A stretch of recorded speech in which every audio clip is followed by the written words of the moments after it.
Hello friends, welcome to online study.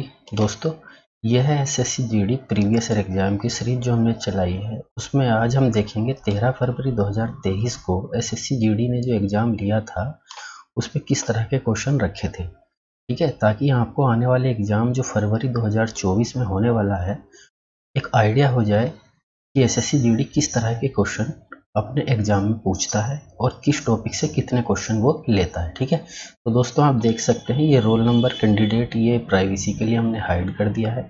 Exam date थी 13/2/2023 और जो टाइम था 11:45 से 12:45, मतलब सेकेंड शिफ्ट का एग्जाम था, कांस्टेबल एसएससी जीडी एग्जाम 2022। ठीक है, तो चलिए वीडियो को शुरू करते हैं। सबसे पहले हम देखते हैं इसमें जीके के पोर्शन को कि जीके में करंट अफेयर और जो साइंस है उसके क्वेश्चन कितने हैं और हिस्ट्री के कितने हैं। ठीक है, अगर आप चैनल पे नए हैं तो हमारे इस चैनल को सब्सक्राइब कर लीजिए। ठीक है, और अपने जो स्टडी ग्रुप्स हैं व्हाट्सएप के बने हुए हैं, इस वीडियो को उस ग्रुप में ज़्यादा से ज़्यादा शेयर करिए।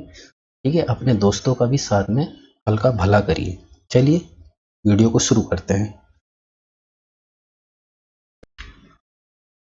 तो दोस्तों हम शुरू करते हैं हिंदी जो जीके का पोर्शन है। सेक्शन बी में आता है general knowledge and general awareness. ठीक है, तो पढ़ते हैं पहला क्वेश्चन।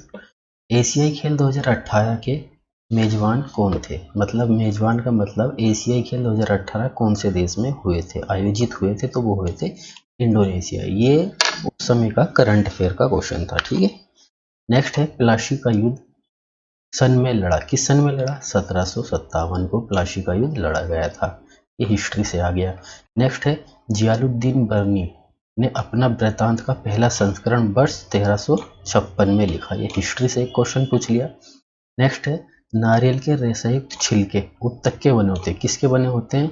स्केरे काइम्स, स्केरेकाइम्स। ठीक है, नेक्स्ट है पाइका में पाया जाने वाला एक नौकृत्य कहाँ? झारखंड में पाया जाता है पाइका। रामनवमी का त्योहार हिंदू माह चैत्र माह में बनाया जाता है। भारतीय संविधान का निम्नलिखित में से कौन सा अनुच्छेद भारत के महान्यायवादी से संबंधित है? किससे? अनुच्छेद 76 जो है भारत के महान्यायवादी से संबंधित है। नेक्स्ट है धनंजय जसवंत चंद्रचूड़ को अक्टूबर 2022 में भारत के 50वें मुख्य न्यायाधीश के रूप में नियुक्त किया गया। तो यह है उस समय के करंट अफेयर का क्वेश्चन। नेक्स्ट है भूकंप के दौरान कंपन को मापने के लिए किस यंत्र का उपयोग किया जाता है? तो सिस्मोग्राफ को नापते हैं। ठीक है, सिस्मोग्राफ से हम जो भूकंप आता है उसकी फ्रिक्वेंसी या उसकी तीव्रता को मापते हैं। ठीक, नेक्स्ट है निम्नलिखित प्रकार के उद्योगों को उनके उदाहरण से मिलान करना है। तो जो कृषि आधारित उद्योग है तो इनमें से कौन सा होगा? होटल रेस्टोरेंट नहीं, लोहा और इस्पात उद्योग नहीं, रेशम और जो टेक्सटाइल है वो कृषि से होगा। तो पहले का 3 सा हो गया। तीसरा, और सार्वजनिक क्षेत्र उद्योग किस में आते हैं? सार्वजनिक क्षेत्र उद्योग जैसे ये बीएचईएल सेल, ठीक है, भारत हेवी इलेक्ट्रॉनिक लिमिटेड और steel authority of India limited. निजी क्षेत्र के उद्योग किस में आते हैं? ये होटल और रेस्टोरेंट अपने निजी क्षेत्र में आते हैं। और खनिज आधारित आते हैं लोहा और इस्पात में। तो इसका ए राइट हो जाएगा। नेक्स्ट था भारत की जनगणना 2011 आदर्श वाक्य। जो स्लोगन था वो क्या था? हमारी जनगणना हमारा भविष्य, ये उसका स्लोगन था। 2022 तक प्राप्त जानकारी के अनुसार भारत ने अपना आखिरी ओडीआई क्रिकेट विश्व कप किस वर्ष जीता था? तो 2011 को। ठीक है, पद्मश्री से सम्मानित होने वाले पहले ट्रांसजेंडर का क्या नाम है? तो ये है नरकति नटराज, जो पहले ट्रांसजेंडर है जिनको पद्मश्री से सम्मानित किया गया है। नेक्स्ट है वह रासायनिक अभिक्रिया जिसमें हाइड्रोजन ऑक्सीजन को जोड़ा निष्कासित अपचयन कहलाता है। ठीक है दोस्तों, ये हमारा क्वेश्चन आया है साइंस से।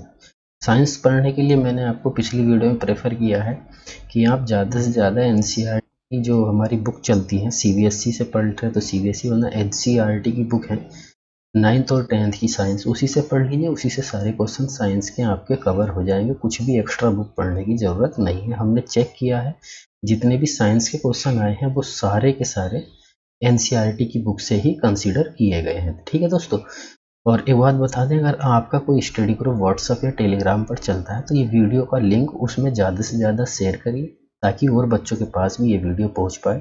ठीक है, बहुत ज़्यादा वैकेंसी है, आप तैयारी करते रहिए। हम आपको डेली एक वीडियो देंगे जो प्रीवियस ईयर में क्वेश्चन आए हैं। आप एक एक क्वेश्चन को सही से पढ़ के अपनी बुक या नोटबुक में लिख लीजिए और 50% क्वेश्चन ये मान लीजिए प्रीवियस ईयर में जो एग्जाम हुआ वही रिवाइज भी होते हैं। बस क्या है कि थोड़ी सी रीजनिंग और जो मैथ के क्वेश्चन इनकी रीडिंग चेंज हो जाएगी दोस्तों, बाकी क्वेश्चन का जो बेस होगा वो सेम ही रहता है। ठीक है, तैयारी करते रहिए। हमारी शुभकामना है कि आपका सिलेक्शन जरूर हो। नेक्स्ट क्वेश्चन है, एबीडीएम का उद्देश्य देश की एकीकृत डिजिटल स्वास्थ्य अवसंरचना का समर्थन करने हेतु आवश्यक आधार विकसित करना है। किसका? आयुष्मान भारत डिजिटल मिशन, इसका राइट आंसर है। नेक्स्ट है, चौथी पंचवर्षीय योजना वर्ष 1969 में शुरू की गई। ठीक, नेक्स्ट, पंचवर्ष से भी एक क्वेश्चन हमेशा आ ही रहा है, देखा है मैंने। इनमें से कौन सा एक मूल कर्तव्य नहीं है? मत डालने का कर्तव्य मूल कर्तव्य नहीं है। नेक्स्ट है, बैंकों के बैंकर के रूप में भारतीय रिजर्व बैंक अंतिम ऋणदाता के रूप में भी कार्य करता है। ठीक है, नेक्स्ट है, एक व्यापारी नीति है जो आयात या निर्यात को प्रतिबंधित करती है। कौन? मुक्त व्यापार। नेक्स्ट देखते हैं, केंद्र सरकार द्वारा अगस्त 2022 में नेशनल इंटेलिजेंस ग्रिड्स के नए मुख्य कार्यकारी अधिकारी रूप में किसे चुना गया? तो उनका नाम है पीयूष गोयल। ठीक है दोस्तों, अब ये हमारा जो था जीके का पोर्शन कंप्लीट हो गया। दूसरा पोर्शन हम देखते हैं हिंदी। तो चलिए दोस्तों, हिंदी पर हम आ गए हैं। देखिए, देख सकते हैं पार्ट डी हिंदी का होता है। ठीक है, तो इसको तो मैं मानता हूँ हिंदी अगर आप सही से पढ़ रहे हैं अभी से भी, जब तक एग्जाम हो, तो आप 20 में से 15 से 16 क्वेश्चन सही कर लेंगे दोस्तों, जो आपके लिए बिल्कुल पर्याप्त है। आपका सिलेक्शन हो सकता है अगर हम पूरे के पूरे सेक्शन, चारों सेक्शन से 15 से 16 क्वेश्चन अटेम्प्ट कर लेते हैं बिल्कुल सही। और हिंदी ही वो पोर्शन है जिसमें आप सबसे ज़्यादा नंबर अटेम्प्ट करेंगे। देख लेना, निम्नलिखित विकल्पों में से किस एक वाक्य में विश्लेषण का उचित प्रयोग किया गया है? राइट आंसर है मीठा फल खाओ। ठीक है, मीठा क्या है? इसमें विश्लेषण है। नेक्स्ट है, भिखारी को देखकर उसे उस पर क्या आ गई? दया आ गई थी। अनुकंपा माया कुछ नहीं, सिर्फ दया आई है। नेक्स्ट था, अशुद्ध वर्तनी वाला वाक्य पहचानिए। अशुद्ध वर्तनी क्या है? मेरी पत्नी बीमार है, दादी की मृत्यु से हमें बड़ा शोक हुआ, मुझे तुमसे मिलने की उत्सुकता थी। तो अशुद्ध वर्तनी, ये तीनों तो बिल्कुल सही लग रहे हैं। बहुत भाव उड़द के बाद कलेजे में उसका प्रवेश हुआ। कलेज में, ठीक, कलेज नहीं तो वो कॉलेज होता है, भाग दौड़ होता है। ठीक है, ये गलत वर्तनी है, ये हमारा राइट आंसर हो जाएगा। नेक्स्ट है, निम्नलिखित विकल्पों में से साधारण या व्यापक नियम के विरुद्ध चीजें वाक्यांश के लिए एक सार्थक शब्द क्या होगा? तो राइट आंसर हो जाएगा अपवाद, इसका राइट आंसर है। ठीक है, नेक्स्ट देखते हैं, निम्नलिखित वाक्य में रेखांकित खंड के स्थान पर प्रयुक्त होने वाले उपयुक्त विकल्प का चयन कीजिए। उसके चाचा का लड़की हुई है, उसके चाची को लड़की हुई है। ये क्वेश्चन की शुद्ध वर्तनी है। नेक्स्ट देखते हैं, निम्नलिखित वाक्य में से किस एक वाक्य में क्रिया संबंधी अशुद्धि है? दूसरों के चरित्र पर अकारण ही कीचड़ डालना चाहिए, ये हो जाएगा। नेक्स्ट है, अतिवृष्टि का सही विलोम निम्न में से क्या है? अनावृष्टि। नेक्स्ट देखते हैं, निम्नलिखित वाक्य के रिक्त स्थान में सबसे उपयुक्त मुहावरा क्या होगा? श्रवण कुमार अपने माता पिता के लिए अंधे की लकड़ी थे। ठीक, नेक्स्ट था, निम्नलिखित विकल्पों में से घुन लगना मुहावरे का क्या अर्थ है? क्षय होना। नेक्स्ट है, वर्तनी की दृष्टि से अशुद्ध वाक्य का चयन करना है। राम का शत्रु रावण मारा गया, ये अशुद्ध वर्तनी है। राम का शत्रु रावण मारा गया। ठीक, इसका सही हो जाएगा राम का शत्रु रावण मारा गया का होगा रावण मारा गया, जो राम का शत्रु था, ये हो जाएगा शुद्ध। नेक्स्ट है, क्रम के अनुसार वाक्यांश के लिए सार्थक शब्द है यथाक्रम। आगे था, सृष्टि के निर्माता ब्रह्मा है तो विनाशक त्रिलोचन होंगे। ठीक है, इसके लिए शिव के पर्याप्त में उक्त वाक्य के लिए रिक्त स्थान की है, तो त्रिलोचन क्या है? शिव का पर्यवाची है। नेक्स्ट है, कुत्ता रेंगता है। इस वाक्य में रेखांकित शब्द के स्थान पर उपयुक्त शब्द रहता है। आपने देखा है कुत्ता रेंगता नहीं है, कुत्ता भौंकता है। रेंगता कौन है? सांप। नेक्स्ट हो जाएगा, बसंत ऋतु में वृक्षों में नव पल्लव आते हैं। वाक्य में प्रयुक्त पल्लव शब्द का अर्थ है पत्ता। ठीक, नेक्स्ट है, साहित्य से संबंधित वाक्यांश के लिए एक शब्द होगा साहित्यक।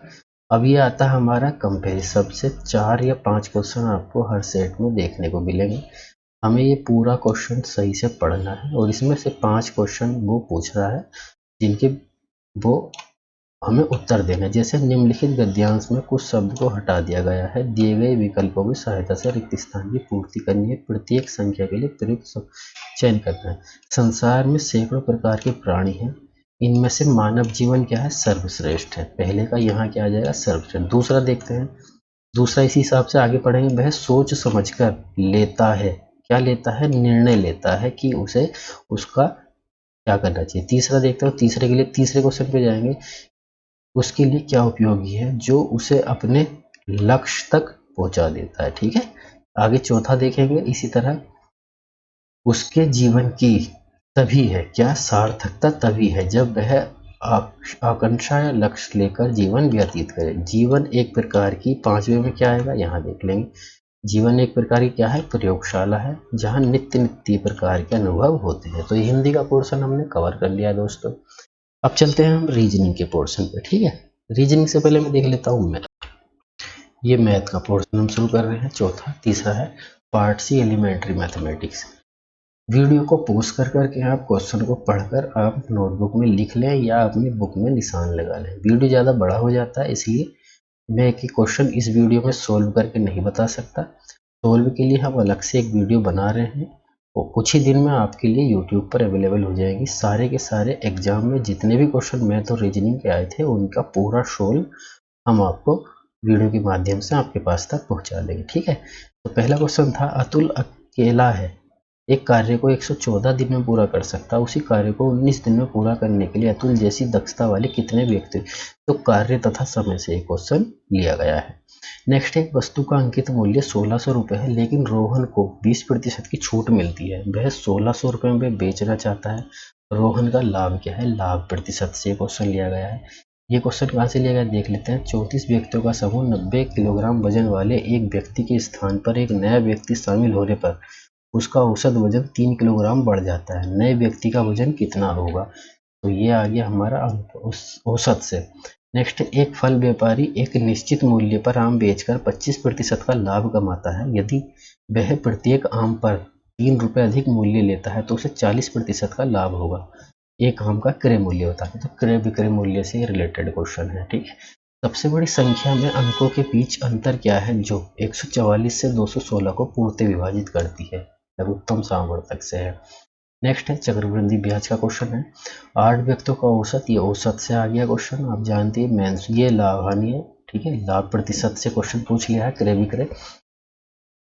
नेक्स्ट है क्रय विक्रय, ये भी देखिए कितना आता है परसेंटेज, क्रय विक्रय और बट्टे से 3 चैप्टर ऐसे, इनसे कम से कम 7-8 क्वेश्चन आपको मिल जाएंगे। ये जनसंख्या मतलब दर प्रतिशत से है, ये भी प्रतिशत से ही है। ठीक है, ये सरलीकरण है जिसमें बोर्ड मास को हम फॉलो करके चुटकियों में ये क्वेश्चन कर देते हैं।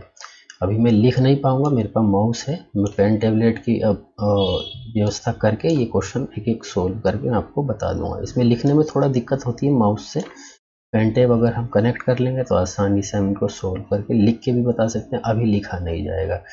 श्लोक पहले 140 किलोमीटर 3 घंटे में, अगले 128 3 घंटे में, तो पूरी यात्रा के दौरान उसकी चाल। ये क्वेश्चन आप वीडियो पोस्ट करके सही से पढ़ लें और निशान लगा लें, और कुछ ही दिन में हो सके तो हम आपको ये वीडियो भी सोल्व क्वेश्चन एक एक क्वेश्चन को सोल्व करके आप तक पहुंचाएंगे। ठीक है, ये मेंसुरेशन है, अनुपातिक है, और ये कार्य तथा समय से कितना काम कितने दिन में हो जाता है। ये हमारा हो गया मैथ का पोर्शन। रीजनिंग के 20 क्वेश्चन भी देख लेते हैं जल्दी जल्दी। तो अब हम रीजनिंग के पोर्शन पे आ गए हैं और जल्दी जल्दी इस पे निगाह मार लेते हैं दोस्तों। ठीक है, ताकि वीडियो ज़्यादा लंबा ना हो। पहला क्वेश्चन आप देख सकते हैं ये है, दूसरा हमारा कोडिंग से है, तीसरा हमारा सीरीज से है, और चौथा अरेंज बैठने वाले से, जो एक गोल मेज के 4 कितने आदमी बैठे हैं। ये भी हमारा जो सार्थक शब्द से है कि जैसे आम एक फल है तो रुम्बा क्या है, नृत्य।